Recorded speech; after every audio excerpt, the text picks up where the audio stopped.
site, processing area, and campsite.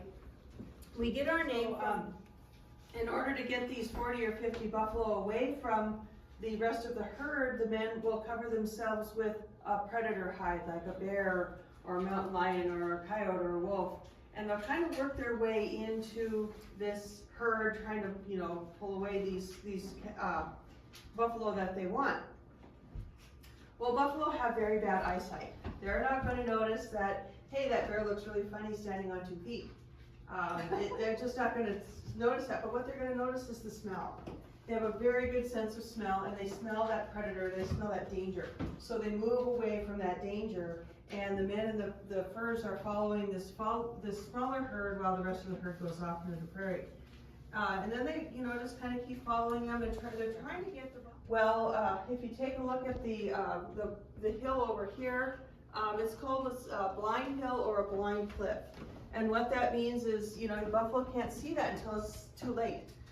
So of course, as they come up and they see this steep drop off, and they try to stop, but of course the ones behind them are pushing them over because they're still running. And what happens is they'll get trampled on the way down, or they'll break a leg or a neck or what have you. And then the ones that make it are being corralled at the bottom, where men behind the corral are standing with their atlatls or their bows and arrows ready to do their kill. I did mention it was a campsite. They would camp on, there's a flat ridge up over on this side over here. Kind of they're camping up over here for good reason. Number one, you can see all around you. If somebody's coming, you can tell whether or not they're coming. Not everybody you meet along the trail is your friend. So if they're your enemy trying to sneak up on you, you want to know that. And number two, again, they're killing 40 or 50 buffalo at a time. And they're not using everything, so there's a lot of rot. And that's a lot of steak. And the prevailing wind comes from the southwest, and what that southwest wind does is it blows that odor away from your campsite, so you don't have to smell it. And so yeah, very, very efficient use of the land, and they were very good at it. They were experts. They knew exactly what they were doing, and that's why they survived for, you know, thousands upon thousands of years.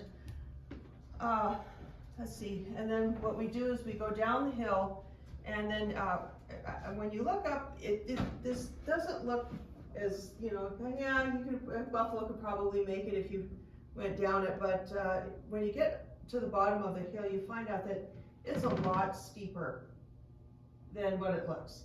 Not only that, but we have 350 years worth of erosion out there.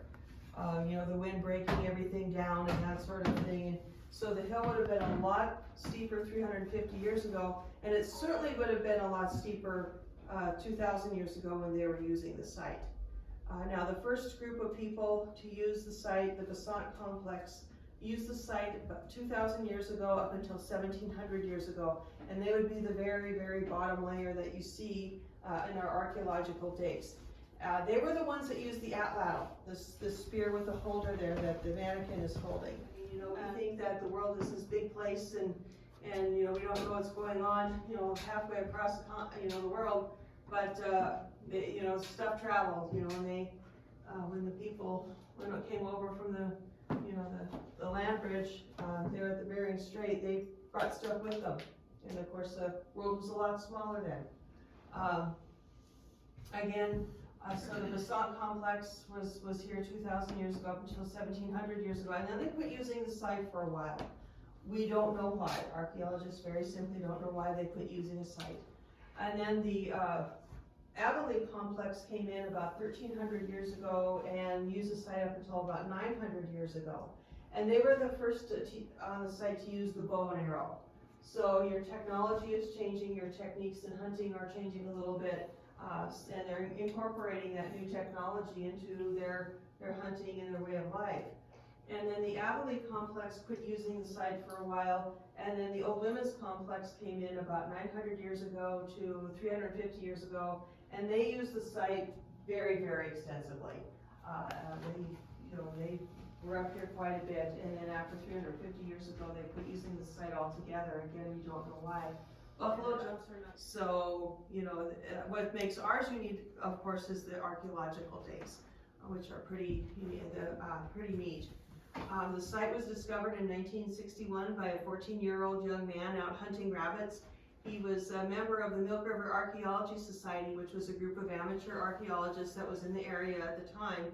And he had heard about buffalo jumps being along the river, but he was out and he was hunting and he looked down and he saw all these bones sticking out of the ground. So he got all excited and went back to the group and he told them what he found. And of course they got all excited and they came over and they started poking around and talked to some tribal elders who said, oh yeah, we had buffalo jumps all along the river because number one, the land lent itself for us to use it for, a buffalo jump, but also, the river's right there, and, you need that water source, for your hunting and your cooking and that sort of thing. So they went back to this young man and told him that that he found a buffalo jump. His name was John Brumley, and you see pictures of him and his wife Anna here throughout the interpretive center. And of course, he's already interested in archaeology, because that's why he's a member of this group, right? But that just catapults him to go become a professional archaeologist himself. He went up to the University of Calgary and he got his degree in archaeology. He did a bunch of digs and research up in Canada and down in the United States. And then in the early 1990s, he and his wife Anna came back to his hometown and they approached the museum board at the time and the county commissioners about managing the buffalo jump. And they said, yeah, go ahead, you're the experts. And they worked really hard. It was a lot more primitive when they started than what it is now. Back then, we had a continuation of the Basalt kill site because the bones are big. But the Avalanche Complex and the Old Women's Complex are using the site for